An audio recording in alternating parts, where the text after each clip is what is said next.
மகளிர் தின நல்வாழ்த்துக்கள். அண்ட் இந்த விழாவை இவ்வளவு சிறப்பா நம்ம செலிப்ரேட் பண்றதுக்கு ஹெல்ப் பண்ற ஆண்களுக்கு நம்ம இந்த தரத்துல நன்றி தெரிவிச்சுக்கணும். கண்டிப்பா யோசிச்சு பாருங்க, நம்ம லேடிஸ் மட்டும் இருந்தாலும் இவ்வளவு கலகலப்பா இவ்வளவு ஹாப்பியா கண்டிப்பா இருந்திருக்காது இல்லையா?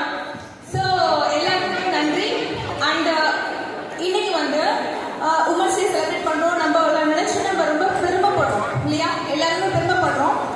நம்ம பெருமைப்படுறோம் அப்படின்னா அவ்வளோ ஈஸியாக டைம் பெருமைப்பட முடியாது.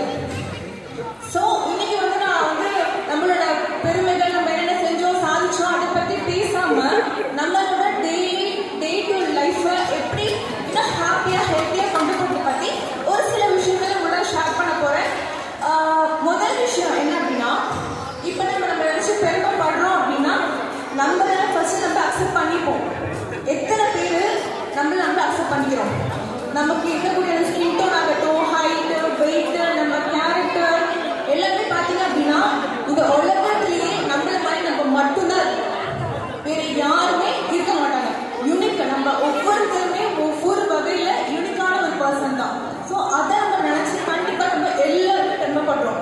பெண்கள் மட்டும் கிடையாது, ஆண்களும் அப்படிதான். ஒவ்வொருத்தருமே யூனிக்கானவங்க தான். அதே மாதிரி நமக்கு நம்ம மேல ஒரு அன்பு, செல்ஃப் லவ் அப்படிங்கிற ஒரு கான்செப்ட் இருக்கு. அதை நம்ம நேசிக்கணும். நமக்கு பிடிச்ச பர்சன் யாரு அப்படின்னு சொன்னா நம்ம என்ன பண்ணுவோம்? வீட்டில் இருக்கக்கூடிய குழந்தைகளை பிடிக்கும்னு சொல்லுவோம், இல்லை ஹஸ்பண்ட் லைஃப் பார்ட்னரை பிடிக்கும்னு சொல்லுவோம், இல்லை அப்பா அம்மா பிடிக்கும்னு சொல்லுவோம். ஆனா இப்ப எல்லாத்தையும் பார்த்துக்கக்கூடிய நம்ம எத்தனை பேர் சொல்லுவோம்? உங்களுக்கு பிடிச்ச பர்சன் யாரும் யோசிப்பாங்க மைண்ட்ல? நான் சொன்ன பர்சன்ஸ் மட்டும்தான் வருவாங்க. ஸோ நமக்கு பிடிச்ச பர்சன் ஃபர்ஸ்ட் நம்மளா தான் இருக்கணும். நமக்கு என்ன தேவை? நமக்கு பிடிச்ச விஷயங்களை நம்மளை சாட்டிஸ்ஃபை பண்ணிக்க நம்ம ட்ரை பண்ணணும்.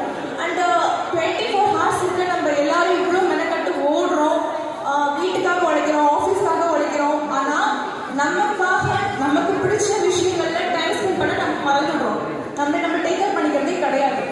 ஸோ அந்த மாதிரிலாம் இல்லாமல் நமக்கு பிடிச்ச விஷயங்களுக்காக நமக்கு ஒரு நாளைக்கு 1 மணி நேரம், குறைஞ்சது 1 மணி நேரம் நமக்கு பிடிச்ச விஷயங்கள்ல, உங்களுக்கு பிடிச்ச பாட்டு கேட்க பிடிக்கும் அப்படின்னா எந்த வேலையும் செய்யாம நீங்க அழகா பாட்டு கேளுங்க. டான்ஸ் ஆட பிடிக்குமா, டான்ஸ் பண்ணுங்க. உங்களுக்கு என்ன விஷயங்கள் பிடிக்குமோ, படிக்க பிடிக்குமா, எழுத பிடிக்குமா, அந்த மாதிரி ஒரு டைம் நீங்க ஸ்பெண்ட் பண்ணீங்க அப்படின்னா உங்களோட டே டு லைஃப்பை நீங்க லீட் பண்றதுக்கு ரொம்பவே ஹெல்ப்ஃபுல்லா இருக்கும். நீங்க ரொம்ப ஹாப்பியா உங்களோட வேலையை செய்யலாம். இங்க போஸ்ட்மேன்லாம் இருக்காங்க, வெளியே கஷ்டப்பட்டு போய் வேலை செய்யறாங்கன்னு போது உங்க மனசு ஹாப்பியா இருந்தது அப்படின்னா கண்டிப்பா உங்களால எல்லா வேலையும் ரொம்ப ஹாப்பியா செய்ய முடியும். அந்த ரெண்டாவது விஷயம் என்ன அப்படின்னா, இப்ப நம்ம எல்லாருமே வந்து ஓடிட்டு தான் இருக்கோம் இல்லையா? இதுக்காக ஓடுறோம் அப்படின்னா யாரையாவது திருப்திப்படுத்துறதுக்காக. ஒண்ணு வீட்டுல வாங்கிட்டு நிலத்தை வாங்கணும், ஹஸ்பண்டோ இல்ல மாமனார் மாமியாரோ இல்ல அப்பா அம்மாவோ இல்ல யாரையோ வந்து சாட்டிஸ்ஃபை பண்றதுக்கு. வீடு மட்டும் கிடையாது, ஆஃபீஸா இருந்தாலும் நம்மளோட சுப்பீரியர் வந்து நம்ம சாட்டிஸ்ஃபை பண்ணணும்னு நினைச்சு நம்ம ஓடுறோம். ஆனா நீங்க நினைச்சு அந்த எதிர்பார்க்கறது நடக்குதா? யாராவது பரவாயில்லப்பா, நீ சூப்பரா ஒர்க் பண்ற, பரவாயில்லப்பா, நீ இவ்வளோ விஷயங்களை வந்து நீ வந்து மெனக்கெட்டு செய்யற, எங்களுக்காக செய்யற அப்படின்னு சொல்லி யாராவது பாராட்டுறாங்களா? கண்டிப்பா இருக்காது. ஸோ நீங்க வந்து மற்றவங்களை சாட்டிஸ்ஃபேக்ஷன் பண்றதுக்காக நீ ஓடிக்கிட்டே உங்க வாழ்க்கையை தொலைச்சிக்கிட்டே இல்லாம உங்களுக்கு சாட்டிஸ்ஃபேக்ஷன், நீங்க செய்யற வேலை உங்களுக்கு திருப்தியா இருக்கு, வீடா இருந்தாலும் சரி ஆஃபீஸா இருந்தாலும் சரி உங்களுக்கு திருப்தியா இருக்குன்னு நீங்க ஃபீல் பண்ற அளவுக்கு நீங்க ஒர்க் பண்ணுங்க போதும்.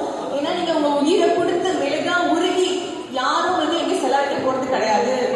சரியா?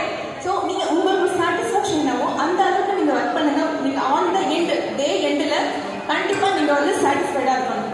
அண்ட் மூணாவது விஷயம், கடைசி விஷயம் என்ன அப்படின்னா, எப்பயுமே பேசும்போது இல்லை மற்றவங்க கிட்ட ஒரு விஷயம் ஷேர் பண்ணும் போது கூட நெகட்டிவான விஷயங்கள், நெகட்டிவ் வேர்ட்ஸை யூஸ் பண்ணாதீங்க. இது சரியில்லை, நீங்க சரி கிடையாது, உங்களால முடியாது, என்னால முடியாது, இது எனக்கு பிடிக்கல, உடம்பு முடியல. ஸோ எப்பயுமே இந்த வகையிலுமா இந்த நோ, இல்லை, வராது அப்படிங்கிற மாதிரி நெகட்டிவ் வேர்ட்ஸ் யூஸ் பண்ணாம எல்லா இடத்துலையும் பாசிட்டிவான